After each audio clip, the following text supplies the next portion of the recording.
หาพากันมายางมาปากว่าก็มีตำรวจมายามเด้อพี่น้องเด้อนี่ละประชาธิปไตยรัฐบาลรักษาความสงบให้แก่พวกเราเห็นบ่นี่รถตำรวจ2 คันพุ่นนั่นนะคันนี้คันนี้อยู่นี่เขาบ่แม่นเขามาถ่ายจับได้อันนี้เขามารักษาเฮาเห็นบ่รถคันนี่อยู่พุ่นเขามารักษาเฮาอันนี้บ่เป็นตำรวจลาวได้อยู่แต่มุมคอร์เนอร์ของไฟแดงไฟเขียวมาขอกินเฟือหวายมาขอกินเฟือโอ้ตำรวจบ่เป็นทัศเทศก่อนนั่นขอกินเฟือซะขอแสนนึงซะหนังเสียหนังสือเจ้าก็มีหมดละ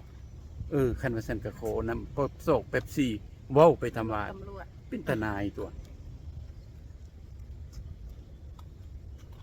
หรือว่าจะมากกว่าไปหันเป็นนี่ละขอเบิ่งใบหนังสือรถได้เอาให้เบิ่งหมดแล้วก็ยังมาเอาอยู่เอาคันประสานกับอากาศร้อน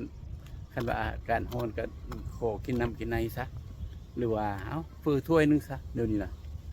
เพราะนั้นประตูหักศาสตร์อาณาโอ้ยอันนั้นอยู่ระบบคอมมิวนิสต์มันก็เป็นจังซั่นก็มันต้องเป็นได้เป็นจังซั่นเพราะว่ามันอันนั้นบ่ได้เด้ถ้าเป็นประชาธิปไตยโอ้ยไปเอาที่เซ็นนึงเขาออกจากอันนั้นเป็นตำรวจโลดเกือบติแล้วสิไปเฮ็ดได้ตอนเราอยู่กองกฎหมายเจ้าเราบ่ได้มีกฎหมายเห็นบ่เจ้าบ่ได้อยู่กองกฎหมายมาถามเงินนำเฮาก็ใส่วิดีโอแล้วก็ออกส่งข่าวทั่วอเมริกานี่โอ้มันติดคุกจะกี่ปีบ่เอาอย่างใดก็อย่าอันนี้เขาก็เว้าสู้กันฟังปรับใหม่พร้อมอันนี้ก็เว้าสู้กันฟังโอ้ต้นไม้นี่โซนมันงามมันนั่นเนาะทางบ้านเขาไหมงามบ่งามไม่พี่น้องมีแต่ต้นใหญ่ๆบอกขนาดบนธรรมยางมาลินมานั้นเห็นบอกหลังแย่ๆงามก็เป็นฮูเทลหันขนาดอยู่บ้านฮูเทลเขาก็ยังมีปลูกต้นไม้ลำธารโอ้ยไปใส่ยามเขียวต้นใหญ่มีแต่ต้นใหญ่ๆอันนี้เจ้าแขวงอัตตปือเจ้าแขวงเก่าอัตตปือเห็นห้วยน้ำลายนี่เกือกละคนมาลัยอย่าได้เงินได้คำเห็นบอกพี่น้อง